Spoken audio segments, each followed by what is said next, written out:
Hello YouTube, this is Drugoli from That's in the Never, and welcome to my second Redstone tutorial. And as you've probably noticed by the title already, this one is about gates, or redstone gates to be more exact. But before I go in and start talking and showing you guys the things, I wanted to tell you facts or a few things. And the first is that if you don't know, I have a live stream channel, and basically my live stream channel is for puck gaming.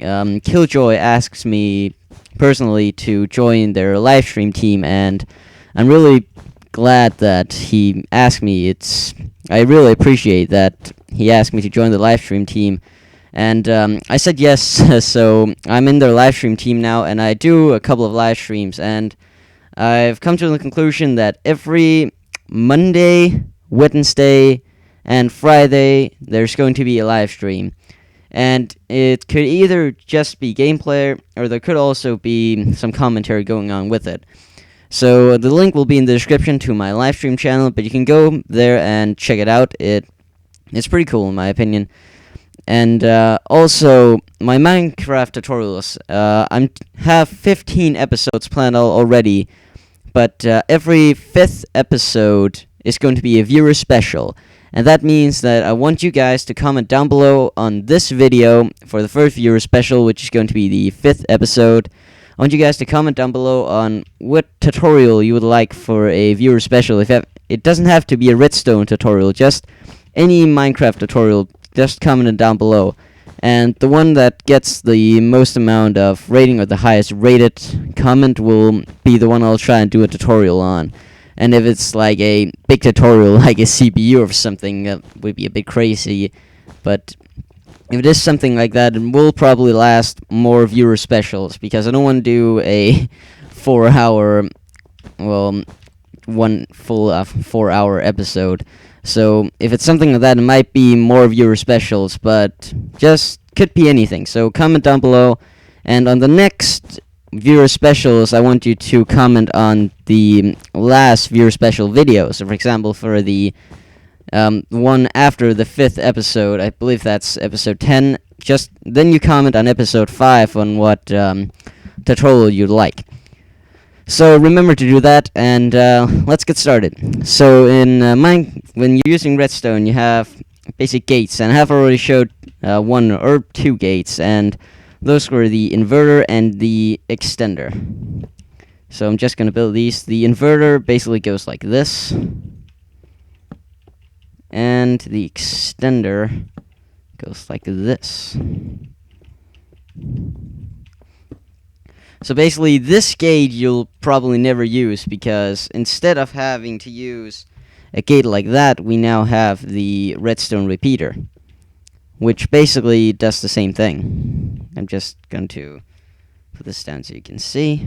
Just a second. There we go.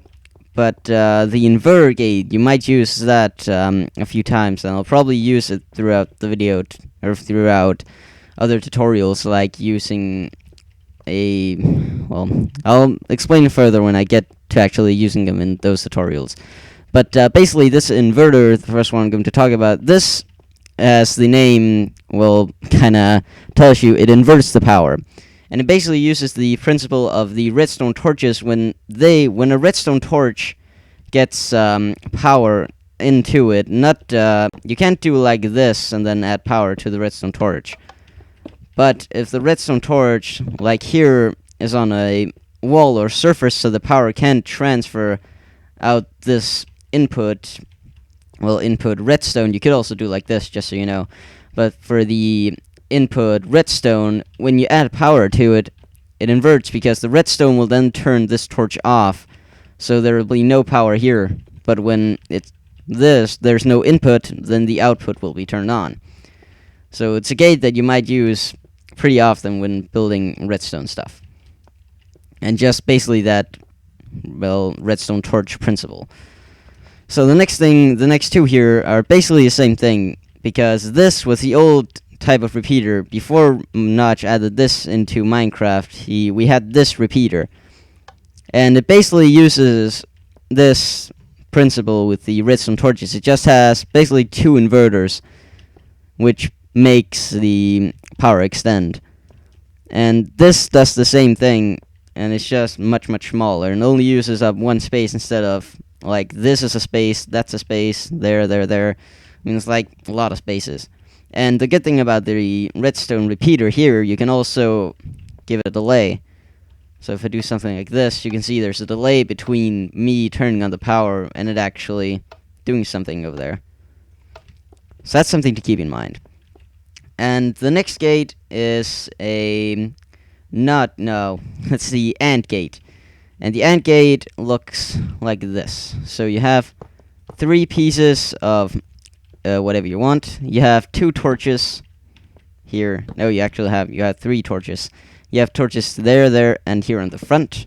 They could also be over here, depends on where you want the output to be. So now you connect this, which turns this torch off. And then here you have your 2 inputs. So it's basically a AND gate that both of these things have to be true, or there have to be power going to both of these things before it'll extend the power over here. So we just put a door for something to look at. Now you can see if I turn on this thing, the torch turns off, but there's still no power going out. But if I turn on this thing, the door opens. So that's how the AND gate works. It's basically both. It again uses that redstone principle that both of these torches has to be turned off in order for this to be turned on.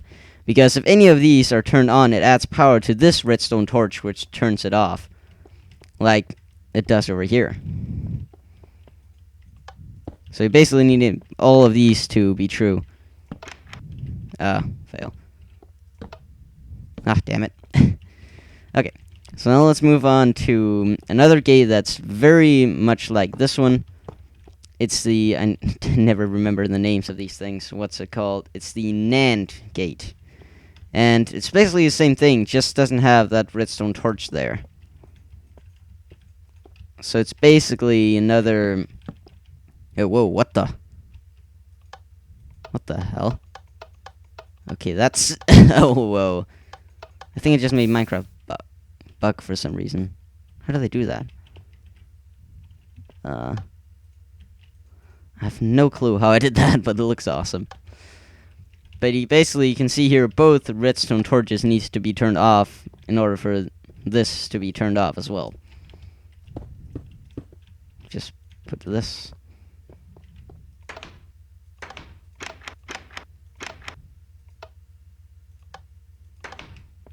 Okay. So the next is the OR gate. And this just has 1 piece, and it has its inputs over here. And as the name kind of tells you, it's just an OR gate. So instead of being both of these need to be true, or if I take this one, that both of these need to be true in order for this to do anything, it's just that any of these need to be true for anything to happen over here.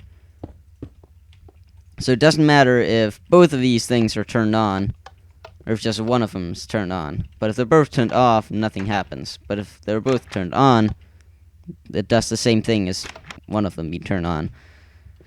And then we have the almost same thing as the NAND and the AND gate. We have basically the same thing here as well, and it's called the NOR gate, I believe. And it basically just uses an inverter over here, so it inverts the power that it emits. So here, either of these things have to be true in order for this to be off. And another gate that I want to show you is the RS NOR latch, and it's basically a little memory cell. It's a bit more complicated to build. You need 3 pieces. I'll just do like this. You need 3 pieces. It's 3 by 3. And then you have a piece here and a piece here. And then you need 2 torches placed here, here.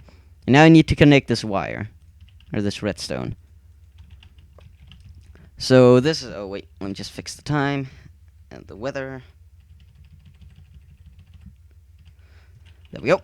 But now we basically have a few things here. These are two outputs.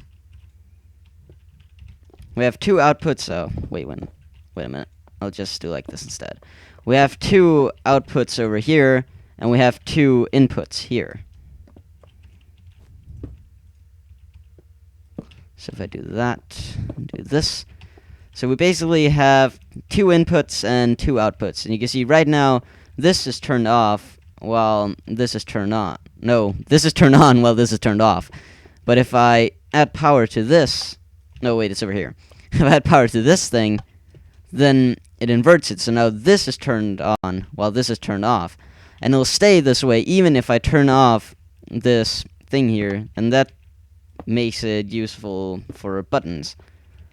So even if there's no power going in here, this will still keep being turned on until this gets turned off. Oh, shit. So now if I add power here, then it inverts. If I add power over here, it inverts. And just add a door. Oh wait, I need it over here. Damn it. So you can see now that one's open while that one's closed. And if I do the same thing over here, it inverts. Very simple, really. And what's the next one? Let me see.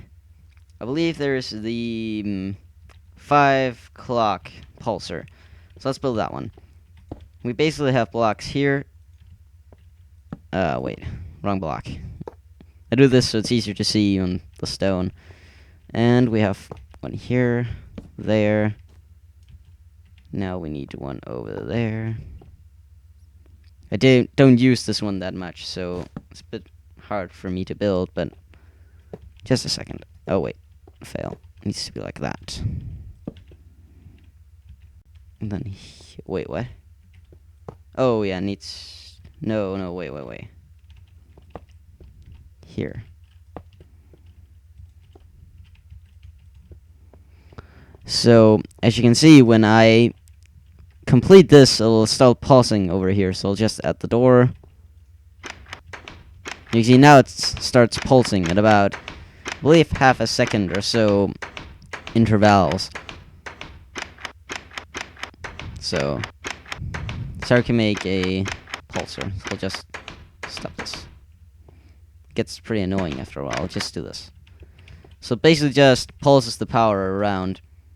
And another way you can do that is something that I've found out. Let me just get some space.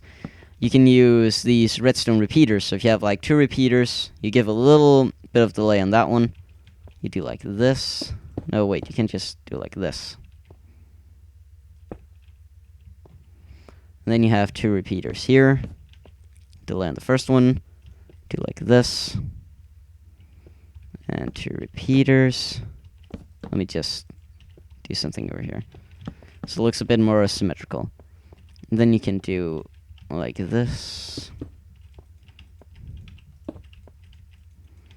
So this basically works the same way as the pulsar over there. Meaning if I... But this needs power in order to work. So if I... let me see. Over here. If I extend this out and give it a button. Now I can... let me just get something for you to watch. If I click the button, now this thing starts oh shit. I had too little delay. You need a bit more delay, so just click one on each of these. So now if I turn on this button, it basically starts impulsing around the same way. Although this is a bit slower than compared to this over there, as you can see. But it works the same way. And the thing about this one is that you can control when it starts, and you can also increase the amount of delay. So if I add one more delay to each of the end pieces here, and one to all of these, now it has a very big delay between when it actually opens the doors, because the power just keeps circling around. So that's how that works. And I'm pretty sure that's about all of the gates that I want to show you in this tutorial. Because, yeah, I think I've covered pretty much every one of these basic gates. We have the inverter, the extender slash repeater gate, and the smaller version. We have the AND gate, the NAND gate. If you don't remember how they look, this is the AND gate, NAND gate, and the NOR gate. No, the OR gate. This is the NOR gate. We have our memory latch here, the RS NOR latch. Very cool. We have the 5 clock pulsar, and also the little repeater pulsar thingy. So now I'll just go up here, and if there are any one of those that you didn't quite get, you can just click on them right now, and it should take you to that part of the video. So thank you guys for watching. Remember to follow me on Twitter, join my Steam group, and also go check out my live stream. There should be a live stream every Monday, Wednesday, and Friday. And also remember to comment down below on what viewer special that you'd like to see, and the highest comment will be the one that I'll use in the viewer special at episode 5. So thank you guys for watching, and take care.